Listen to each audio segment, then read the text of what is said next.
Nirizaako ku mukutu guno weebale kubanga kwoli okulima n'okulunda. Ffe tukutegeeza nti osobola okuba nga olima ate era n'olunda n'obangusa okufuna. Gamba nti subscribinga ate era likinge ku mukutu guno. Ffe tujja kuba tusobola okuba nga tukutuusaako ebintu eby'enjawulo mu nsonga ez'okulima. Omukutu gw'abalunzi n'abalimi gwatandikiddwa okuba nga gusobola okuba nga gutuyamba ng'abalimi n'abalunzi. Okulima ebitooke y'emu ku bizinensi gye tulina okuba nga twesigamako ate era ne tulowooza nti bye bimu ku bintu bye tulina okuba nga tukola ne tuba tusobola okuma emmere ewaka. Amatooke yali mmere ya mu Buganda nga ate Busoga yali lumonde. Kati otuukirwa leero nga byakyuka ng'amatooke mmere ya mu Western eyo era Omunyankole tosobola mwawula na ttooke. Okitegeera kati ate Buganda twadda kawunga. Kati tuddeyo ku nnono ey'okuba nga tulima.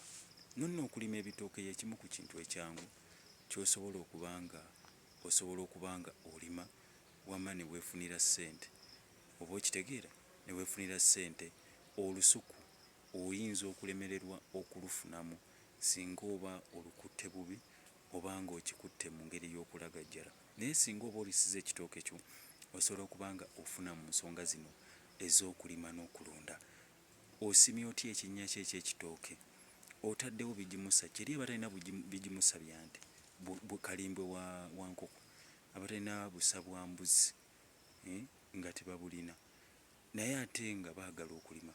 Okozesa otya omuddo omubisi ne guvaamu ekigimusa ekikobenje ku kitooke? Byonna ago amagezi tugeetaaga.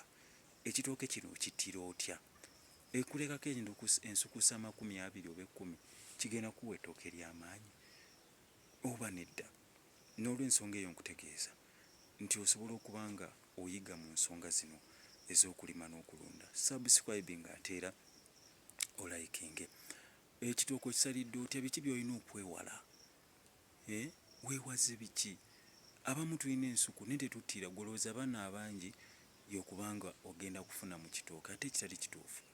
Kaakati ku mukutu guno ogenda yigirako ensonga nnyingi: kasooli, bitooke, enkoko, bumyu, byonna ebifaanawo bityo. Ogenda kuba nga osobola okuba nga obifuna ku mukutu guno ogw'abalunzi ate omukutu ogw'abalimi gwenno omulabi waffe omulungi.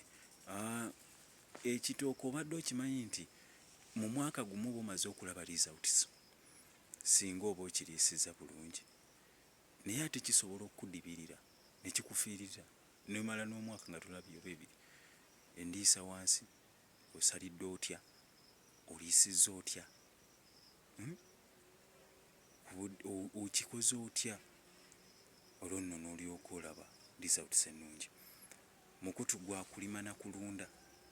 Gulagiire muganda wo, gulere mukwano gwo.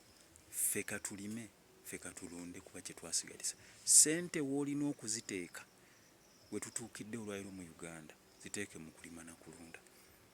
Ojja teeka mu bizinensi bajje bawe ebintu byo. Naye oba olina akataka kateekeko ekintu kyonna. Kateeka ekintu kyonna. Oba okitegedde ekyo. Omukutu gwa YouTube farming y'ekimu ku kigenda okuba nga kituyimirizaawo wano mu Uganda.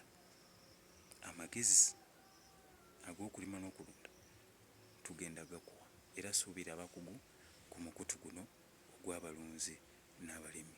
Mbaagala nnyo bannange.